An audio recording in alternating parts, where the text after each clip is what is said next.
Soy Beno Juárez y vengo de la Amazonía peruana, ¿no? De Satipo. Justo esta imagen es de la iglesia que está en Satipo. Esta iglesia la diseñó mi tío Fidel. Él llegó a ser alcalde de la comunidad, de la provincia. Y desafortunadamente a los 2 años de su, digamos, tiempo como alcalde fue asesinado, ¿no? Y eso marcó mucho mi vida, ¿no? Porque de él fue una de las primeras personas de quien aprendí a hacer posible lo imposible. Él comentó alguna vez, recuerdo, a sus profesionales, ¿no? Les decía, vamos a hacer cerca del río, a unos 20 metros, el coliseo más grande de la selva central. Y muchos de sus profesionales le decían que estaba loco, ¿no? ¿Cómo era posible que se le ocurriera hacer un río en una zona tan peligrosa? Porque ese río se había desbordado varias veces y hacer un coliseo podría poner en riesgo la vida de las personas. Y él dijo esta frase que hasta el día de hoy sustenta mucho los proyectos que estamos haciendo, ¿no? Todo se puede hacer, la pregunta no es si se puede o no, sino cómo lo hacemos. Y bajo ese desafío sus profesionales empezaron a explorar una serie de posibilidades y lo que dijeron, ok, para poder construir este coliseo aquí, vamos a hacer un muro de contención a lo largo de toda la ribera del río por 2 kilómetros que va a permitir encauzar el río y evitar que se desborde. Y hasta el día de hoy, más de 30 años después, ese río no se ha vuelto a desbordar, el coliseo se construyó y da cabida a muchas actividades, tanto a nivel local como internacional. Y esta experiencia marcó mucho mi vida después, ¿no? Sobre todo cuando ya empecé a estudiar en la universidad y empezar a explorar proyectos que pudieran también conectarse con el impacto social, con la creatividad e ir más allá de los recursos que podíamos tener o no tener, ¿no? Cómo poder generar proyectos a pesar de no tener de pronto el dinero, la experiencia o los aliados adecuados, pero sí contando con lo más importante, con el principal recurso que considero todos los seres humanos tenemos, que es nuestra creatividad. Cómo a partir de nuestra creatividad podemos generar el impacto que queremos. Y así nace este proyecto del Proyecto Combi, dentro del marco de lo que considerábamos en ese momento en la universidad como el Urban Lab, ¿no? Un laboratorio urbano que nos permita interactuar en base a cómo la ciudad fue desarrollándose de manera espontánea, sin necesariamente tener una planificación como podría ocurrir en otras ciudades del mundo, sino de una manera más de abajo hacia arriba, ¿no? Más emergente. Y con Proyecto Combi lo que buscábamos con nuestros compañeros de entonces de la universidad era crear un modelo interactivo con la ciudad que permita, por ejemplo, identificar cuáles son los puntos calientes, zonas críticas, y poder llegar con este dispositivo que la ciudad había creado, que es la Combi, pero en este caso llegar con distintos profesionales que pudieran interactuar con la población local, identificando estas oportunidades de innovación urbana y fabricándolas y construyéndolas con los recursos locales, sin necesidad de tener todo eso planificado previamente. Es decir, es una interacción y creación constante con el medio lo que nos permitiría construir esa ciudad que todos queremos. Todo ello inspirado también en la música, en los programas de radio y en los eventos de música folclórica o música chicha, ¿no? Por ejemplo, para nosotros era un gran referente escuchar en la radio, en aquel entonces Radio Inca, ¿no? Que decía este domingo en la carretera central, Sonia Morales, ¿no? Y había una masa de gente importante que el fin de semana se desplazaba hacia ese lugar y creaba un impacto urbano, haciendo que aparezcan nuevas vías de transporte, nuevos centros comerciales, etc. Es decir, este DJ, queriendo o sin querer, estaba empezando a dinamizar la ciudad y a crear un impacto social, económico, urbano, muy significativo, que nosotros lo veíamos lejano como estudiantes de arquitectura y de urbanismo, del poder que en aquel momento teníamos nosotros como profesionales de la rama, ¿no? Decíamos, este señor, este DJ tiene un mayor impacto que muchas oficinas de urbanismo en la ciudad. Y así fue como nació lo del Urban Lab. En el año 2009 tuve la oportunidad de ser seleccionado para formar parte del equipo que formaría, ¿no? Fundaría este primer Fab Lab aquí en el Perú, promovido principalmente por la Agencia Española de Cooperación Internacional, el Instituto de Arquitectura Avanzada de Cataluña y aquí en Perú por Escuela o ATA, ¿no? Y gracias al apoyo de estas instituciones y posteriormente se suma a la Universidad de Ingeniería, es que se forma este primer Fab Lab en el Perú. Los Fab Labs somos una red mundial de laboratorios, en ese entonces no éramos más de 30 y hoy en día somos más de 2000 que nacen en MIT gracias al profesor Gershenfeld y que hoy en día a través de la Fundación FabLab ha podido llegar a todos los, digamos, rincones del mundo, democratizando la tecnología y democratizando la oportunidad de innovar para el contexto local, con herramientas muy avanzadas. Es en ese contexto en que ya en Perú, volviendo después de este programa de formación de un año en Barcelona, empezamos a promover la fabricación digital a nivel local y a nivel también de toda la región de Latinoamérica. Pero siempre con esta pregunta, ¿dónde podríamos generar el máximo impacto posible? Y es ahí donde nuevamente vuelvo a mis raíces, ¿no? Y digo, si bien es cierto, hay grandes brechas en las ciudades, brechas sociales, económicas, pues en la Amazonía esas brechas se multiplican, ¿no? El acceso a educación de calidad, programas de innovación, salud, etcétera, pues es tremendo, ¿no? Y eso es algo que hemos podido evidenciar ahora aún más por la pandemia, ¿no? Entonces, hace 5 años atrás, un poco más tal vez, 6 años atrás, empezamos con este programa de buscar llevar hacia la Amazonía lo más avanzado en manufactura digital y en biotecnología.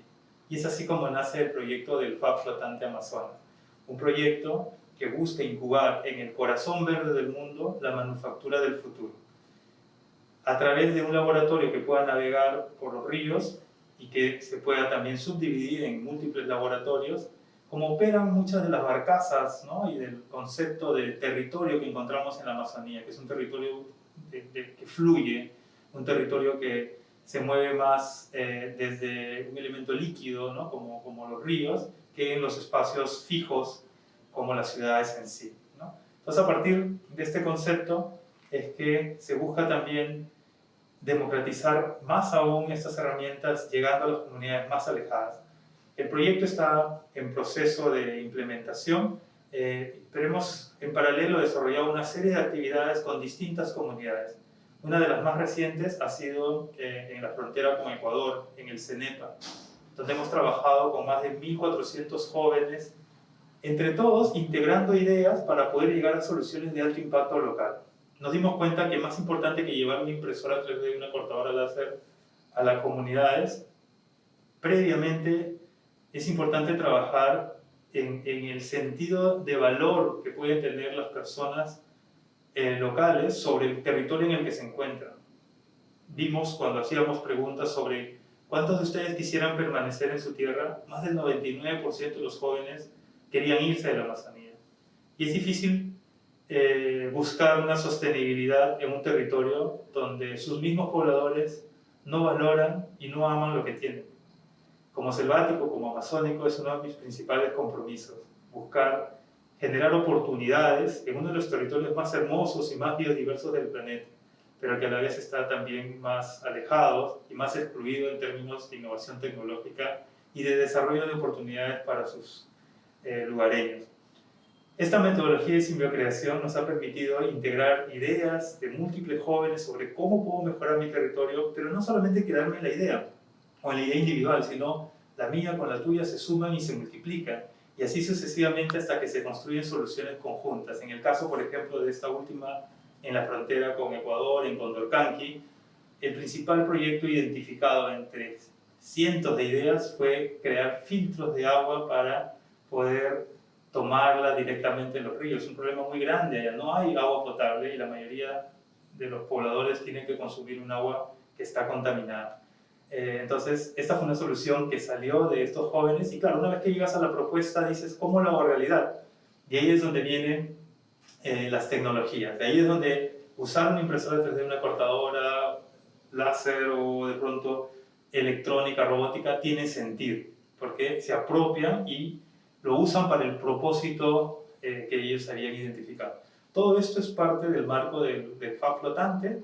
De hecho, hicimos un piloto con una nave local, ¿no? Con una embarcación que pudimos adaptar para poder poner en ella algunas máquinas y que los mismos jóvenes que habían aprendido de esta experiencia pues pudieran compartirla con otros jóvenes también de sus comunidades.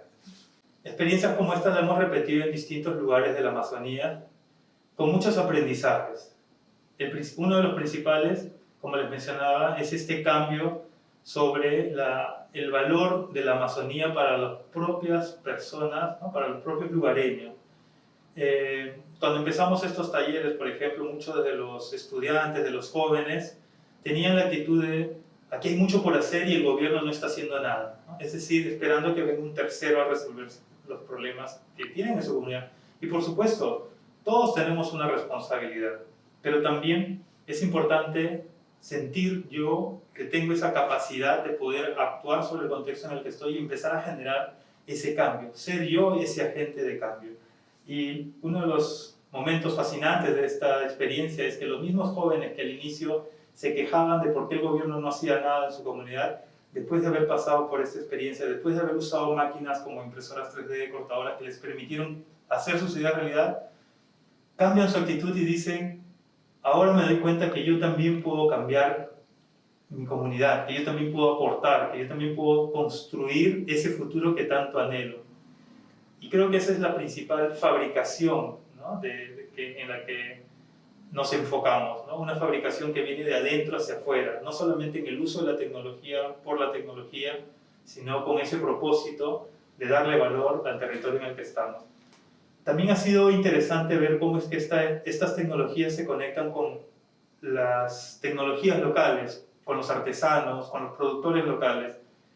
Siempre ha habido este temor, siempre hemos tenido este temor y este respeto, ¿no? Hacia las tecnologías locales y al no ser invasivos o no ser impositivos respecto a lo que nosotros proponemos y llevamos, ¿no? Yo vengo de la Amazonía y me siento muy feliz usando muchas tecnologías y escucho a gente que dice no hay que darle celulares, no hay que darle computadoras, no hay que llevar tecnología porque eso sería alterar el orden que ya tienen, que existen. Y creo que esa respuesta no es nuestra, es la respuesta que la misma gente debe asumir, ¿no? Como diría Gustavo Gutiérrez, no se trata tanto de ser la voz de quienes no la tienen, sino de luchar porque la tengan. Y ese es un pilar dentro de los proyectos que hacemos. Generar oportunidades para que las personas conozcan de lo que esto significa y que ellos decidan cómo usarlo o no usarlo en la medida de su interés. Dentro de los proyectos que venimos realizando en la Amazonía, estamos muy enfocados en, por ejemplo, nutrición personalizada. Cómo a partir, digamos, para ponernos en contexto, la malnutrición es un problema global. Pero en el ámbito de la Amazonía podemos encontrar la paradoja de, a pesar de estar en una de las zonas más biodiversas del mundo, seguimos teniendo índice de desnutrición infantil del mayor del 90%, ¿no? Por ejemplo, en zonas como Río Tambo, ¿no? Entonces, uno de los proyectos que estamos trabajando es, a partir de identificar la deficiencia nutricional de los niños, poder imprimir las vitaminas que tú necesitas, ¿no? De manera personalizada en base a los recursos locales, ¿no? Esto nos habla del agro del futuro, ¿no? De cómo yo como agricultor ya no necesito vender solamente, digamos, la materia prima, ¿no? Sino que puedo desarrollar esta suerte de cartuchos con valor nutricional interno y que a partir de estas impresoras poder generar, digamos, la réplica del producto en cualquier parte del mundo, pero de una manera personalizada.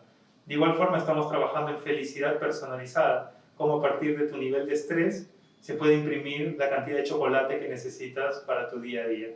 Y una serie de proyectos dentro de esta gama. Enfocados en COVID, hay distintos proyectos e iniciativas que se han generado, ¿no? En estos tiempos sabemos que en la Amazonía hay una alta tasa de infectados, ¿no? Y sobre todo de fallecimientos debido a las grandes carencias que hay en el sistema de salud, ¿no? Pero en contraparte hemos visto también una reacción de los makers, de los fathers, ¿no? Que han podido producir una serie, por ejemplo, de estos protectores faciales con lo que se conoce como sistema de manufactura distribuido. Afortunadamente tenemos algunos Fab Labs operando en la Amazonía, en Iquitos, en Satipo, por ejemplo, en Tarapoto, ¿no? A los cuales es suficiente con que les llegue la materia prima y la información de los modelos de los diseños que vienen de distintas partes del mundo, mejoradas, adaptadas. Entonces ya no necesitas mandar todo el producto, solamente llega la materia prima, el recurso y la información y lo puedes reproducir y replicar rápidamente.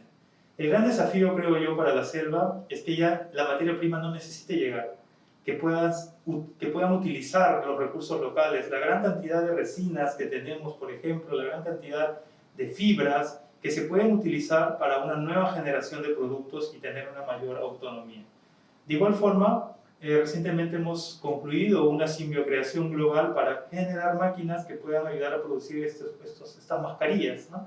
Las máquinas que las puedan producir utilizando también materiales y recursos locales, ¿no? Y ahí, sin duda, la Amazonía también tiene muchísimo por aportar, no solo localmente, sino a nivel global.